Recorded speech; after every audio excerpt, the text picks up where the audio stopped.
નમસ્કાર વિદ્યાર્થી મિત્રો, જીપીએસસી ઓનલાઈનની આ ફ્રી વેબ સિરીઝ જે કાયદા માટે સ્પેશિયલ બનાવેલી છે, કાયદાની આટીઘૂટી વિથ દિવાનસિંહ ગોહિલ, તેમાં આપનું હાર્દિક સ્વાગત છે.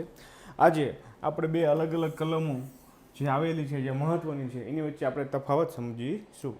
એ પહેલાં મારા દ્વારા જે કાયદાનું પુસ્તક લખાયેલું છે, હાલમાં તેમાં 40% ઓફર ચાલે છે. જો આપ લેવા માગતા હોય તો નીચે ડિસ્ક્રિપ્શનમાં લિંક અને ડેમો કોપી આપેલી છે. આપ ઓનલાઈન પણ ઓર્ડર કરી શકો છો. તે સિવાય આપ ત્યાં આપણા નજીકના જે કોઈ કોમ્પિટિટિવ એક્ઝામના બુક્સ વેચાતા હોય તેવા બુક સ્ટોરમાંથી પણ આપ આ બુક મેળવી શકો છો. તે સિવાય જીપીએસસી ઓનલાઈન દ્વારા વિવિધ કોર્સ ચલાવવામાં આવે છે ઓનલાઈન. તે જો આપને પરચેસ કરવા હોય તો નીચેના હેલ્પલાઇન નંબરમાં ફોન કરી માહિતી મેળવી શકો છો. તે સિવાય e-Vidhyalay પબ્લિકેશનના વિવિધ પ્રકાશનો પણ આપ ઓનલાઈન ઓર્ડર કરી શકો છો. તે માટેની માહિતી આ હેલ્પલાઇન નંબરમાંથી આપ મેળવી શકો છો. આજે આપણે જાહેર કાર્યો કરવામાં રાજ્ય સેવકને અડચણ અને જાહેરનામાનો ભંગ, આ બંને બહુ મહત્ત્વની મોસ્ટ આઈએમપી કલમ આજે આપણે ભણવાની છે. અત્યારે આપણે દરેકે હમણાં જોયું હશે કે કોરોનાનો કાળમાં 2020માં જ જ્યારે પ્રથમવાર લોકડાઉન લાગ્યું ત્યારે કોઈને ઘરની બહાર નીકળવાની છૂટ ન હતી. લોકડાઉન લાગેલું હતું. જો તમે લોકડાઉનની અંદર બહાર નીકળો તો એપિડેમિક એક્ટ અંતર્ગત ગુનો નોંધાતો હતો.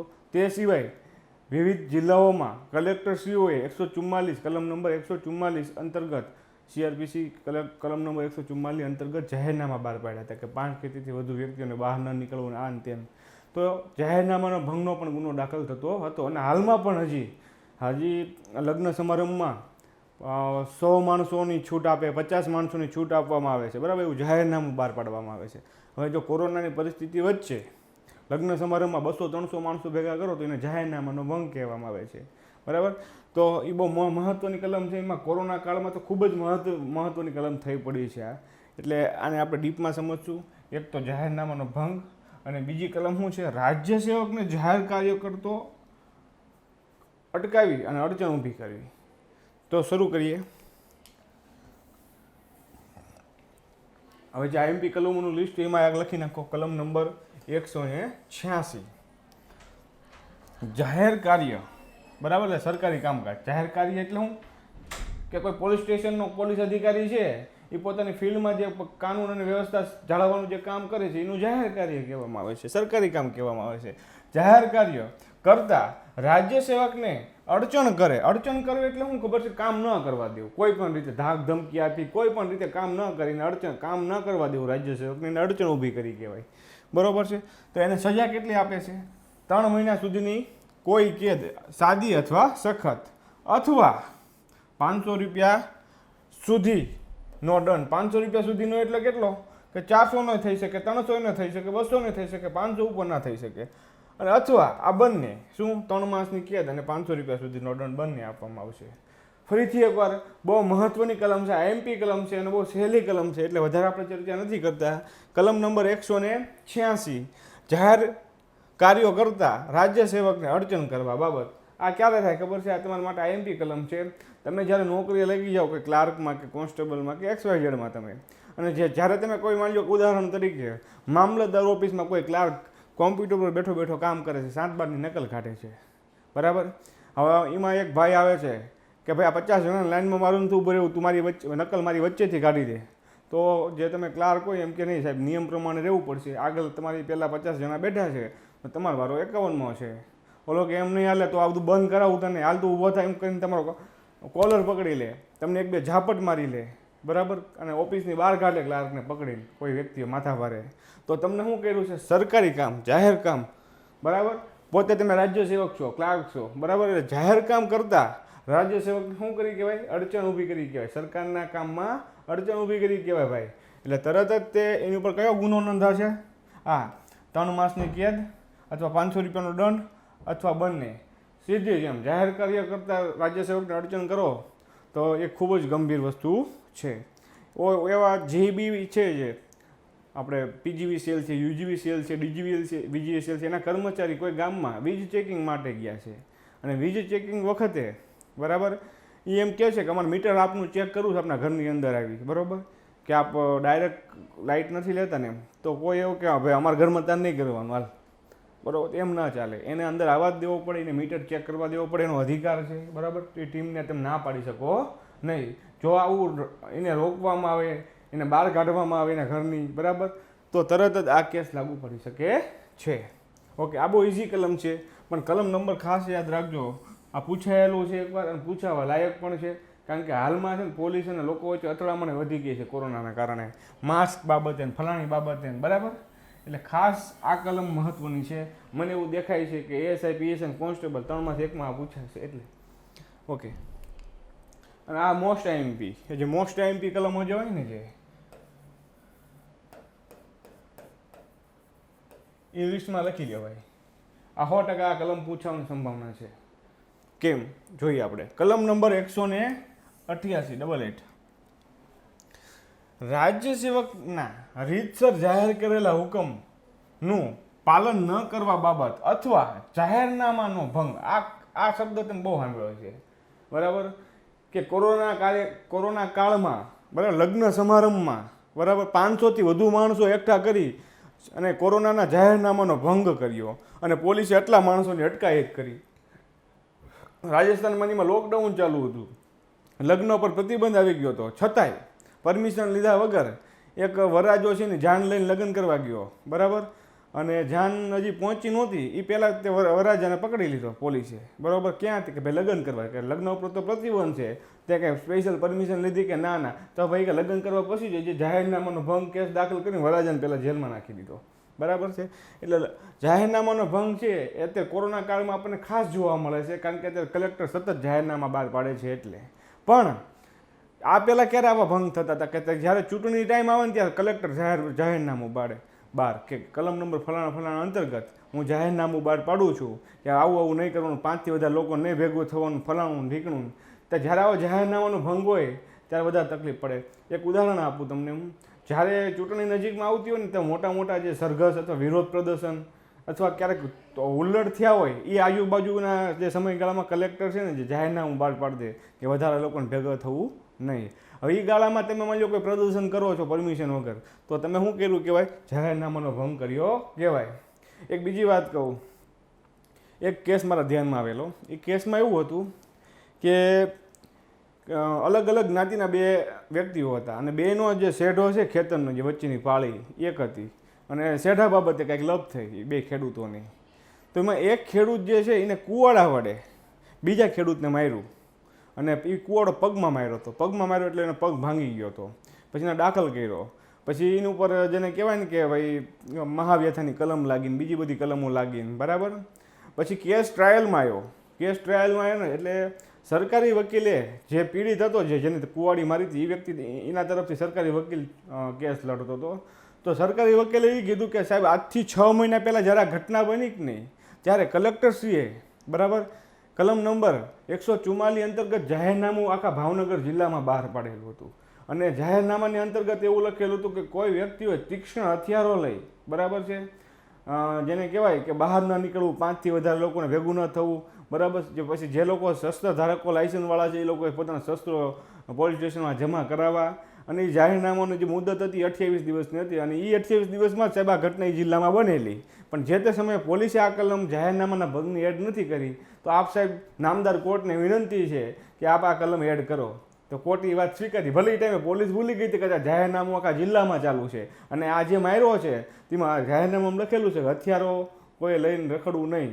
જો હથિયારોથી કોઈને મારે તો એ રીતે જાહેરનામાનો ભંગ કહેવાય. એટલે મહાવ્યથાની આંતની બધી કલમો લાગેલી જ હતી.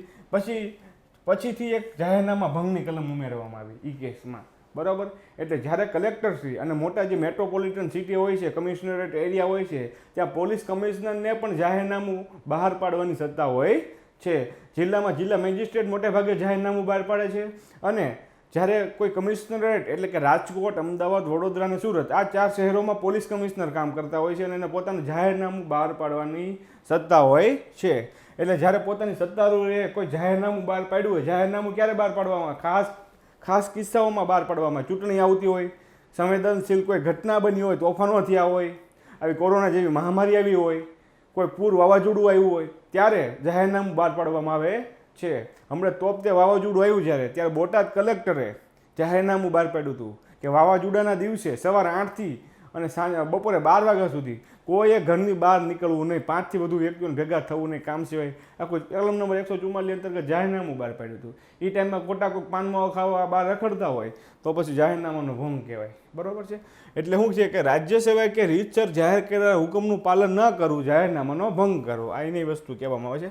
રાજ્ય સેવકના હુકમથી અથવા જાહેરનામાથી અમુક મિલકત કબજામાં, હવે જાહેરનામા ભંગમાં એક બીજી પણ વાત આવે છે. બરોબર, એ આપણે જોઈ લઈએ કે રાજ્ય સેવકના હુકમથી અથવા અમુક મિલકત કબજા માટે રાખેલ માણસોને ત્રાસ આપે, હાનિ પહોંચાડે, અડચણ પહોંચાડે તો 1 માસ સુધીની સાદી કેદ અથવા 200 રૂપિયા સુધીનો દંડ અથવા બંને. બરાબર, આનું ઉદાહરણ આપણે જોઈએ કે રાજ્ય સેવકે કોઈ મિલકત માની લ્યો કે ટ્રાન્સમાં લેવાનું કીધું, વિજય માલ્યા અત્યારે ભાગી ગયો છે અને એના પ્રોપર્ટી બંગલા બધા પડ્યા છે. કલેક્ટરે જાહેરનામું બહાર પાડી, કોર્ટે એવું કીધું કલેક્ટરને, બેંગ્લોર કલેક્ટરને કે તમે જે વિજય માલ્યાની બેંગ્લોરમાં જે પ્રોપર્ટી છે એ જપ્ત કરી લો. કોર્ટે એવું કલેક્ટરને કીધું બેંગ્લોરના. એટલે બેંગ્લોરના કલેક્ટરે શું કર્યું, જાહેરનામું બહાર પાડ્યું અને જેટલી મિલકત છે એ પોતાના કબજામાં લઈ લીધી, સરકારના કબજામાં લઈ લીધી. હવે મિલકત કબજામાં લીધી એટલે તરત જ કલેક્ટરની જવાબદારી લાગી મિલકતને કાંઈ ના થાય. એટલે એ દરેક મિલકતની અંદર એક હોમગાર્ડ મૂકી દીધો. દરેક 5 બંગલા કબજે લીધો, 5ની અંદર એક શું કર્યો, હોમગાર્ડ મૂકી દીધો કે કોઈ અંદર આવી ન કે કોઈ બહાર જઈ ન કે એ માટે, સુરક્ષા માટે. હવે માની લો કે હોમગાર્ડ જે છે, બરોબર છે, એ હોમગાર્ડને શું કરે, કોઈ હાનિ કરે. શું કરે? હાનિ એટલે મારે, બરોબર, કોઈ બીજી રીતે નુકસાન પહોંચાડે, અડચણ કરે. શું કરે? અડચણ કરે. તો એવા લોકોને શું છે, 1 માસની સાદી કેદ અથવા 200 રૂપિયા સુધીનો દંડ અથવા બંને. જાહેરનામાનો ભંગ ગણાશે. કલેક્ટરે જાહેરનામું બહાર પાડ્યું છે કે ભાઈ આ 5 મકાનો અમે કબજે કરેલા છે, 5એયમાં અમે પોતાના માણસો મેકેલા છે. બરાબર, લાગતા વળગતા માણસો ત્યાં ન જવું, કલેક્ટર ઓફિસમાં રજૂઆત કરવા આવું, પણ તોય અમુક માણસો હોમગાર્ડને હેરાન કરવા જાય, મારા બાપાનો બંગલો ભાઈ તું આગો જાય. બરાબર, તો સીધી ત્યાં કલમ લાગી જાય જાહેરનામાના ભંગની.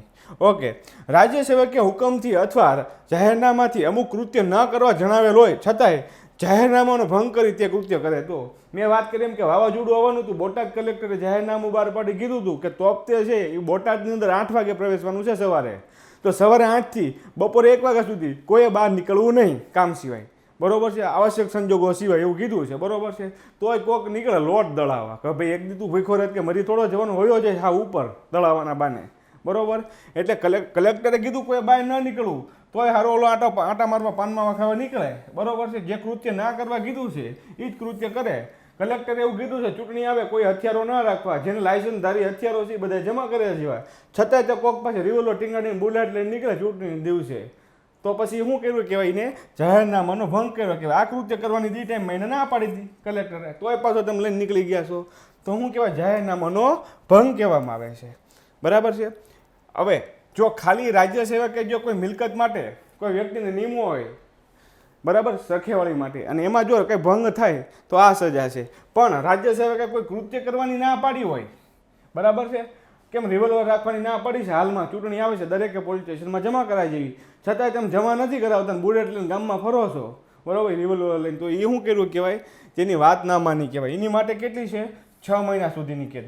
રાજ્ય સેવકે એવું કીધું છે 5 જણાને ભેગું ન થવું, બરાબર છે, તીક્ષ્ણ હથિયારો ના રાખવા. એ ગાળામાં માની લો તલવારે 4-5 લોકો બાજ્યા હતા, તો એની ઉપર જે અલગ અલગ રાયોટિંગની કલમ લાગશે તો લાગશે જ, તે સાથે સાથે શું લાગશે, જાહેરનામાના ભંગની કલમ લાગશે. રાજ્ય સેવકે ના પડી તીક્ષ્ણ હથિયારો ના રાખવા, છતાંય રાખેલા છે.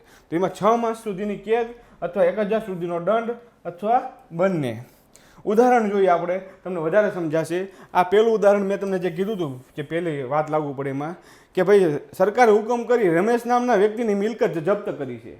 બરાબર, જાહેરનામું બહાર પાડી અને જપ્ત કરી લીધી. ત્યારબાદ હોમગાર્ડને તે મિલકતના રખેવાળ માટે મૂકવામાં આવેલ છે. રમેશ રાત્રે આવી હોમગાર્ડને ત્યાં ત્રાસ આપવાની કોશિશ કરે છે, કાં તો કે ભાઈ મારા બાપાનો બંગલો આગો જાલ ભાઈ, હોમગાર્ડને કહે છે. તો રમેશ આ કલમ અંતર્ગત દોષિત છે. તો રમેશને સજા કેટલી મળશે, 1 માસની સાદી કેદ અથવા 200 રૂપિયાનો દંડ. આ સજા રમેશને મળશે. ઓકે, આ માટે. પણ આગળ જોઈએ આપણે ઉદાહરણ 2. બરાબર, 1 જાન્યુઆરી, બરાબર, 1 જાન્યુઆરીના દિવસે વિધાનસભાની ચૂંટણીનું મતદાન હોવાથી 1 જાન્યુઆરીના દિવસે માની લો વિધાનસભાની ચૂંટણીનું મતદાન છે અને કલેક્ટર દ્વારા મતદાન મથક પાસે હથિયાર લઈ ભેગા થવા માટે પ્રતિબંધ કરતું જાહેરનામું એટલે કે હુકમ પ્રસિદ્ધ કરવામાં આવ્યો હોવા છતાં સોહેલભાઈ નામનો વ્યક્તિ જે છે એ રિવોલ્વર લઈ મતદાન મથક પાસે લોકોને હથિયાર લઈ એકઠા કરે છે, તો સોહેલ આ કલમ અંતર્ગત દોષિત છે.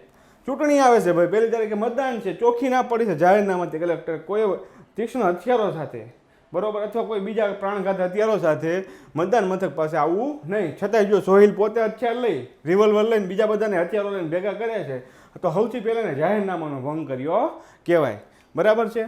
એટલે સરકારી કામ કરતા વ્યક્તિ, જે સરકારી કામ કરતા રાજ્ય સેવકને પોતાના કામમાં અડચણ કરવી, એ પણ ગુનો અલગ છે. એ ગુનો કયો છે તો જોઈએ આપણે. એ ગુનો શું છે? કામમાં અડચણ કરવા માટે 186 નંબર મોસ્ટ એમપી કલમ છે, યાદ રાખજો આનો કલમ નંબર. જાહેર કાર્યો કરતા રાજ્ય સેવકને અડચણ પહોંચાડવી. અને કલમ નંબર 188માં શું કહે છે? જાહેરનામાનું ભંગ. આ બે વસ્તુ ખાસ આઈએમપી છે, બે કલમો આઈએમપી છે, 186 188, બે વચ્ચે તફાવત શું છે ખ્યાલ આવી ગયો. એકમાં પોતે સરકારી કર્મચારી રોકવાનું છે કામ કરતા, અને બીજામાં કે કલેક્ટરે અથવા જે અધિકારીએ જે પોતે જાહેરનામું બહાર પાડ્યું છે એનો ભંગ કર્યો છે.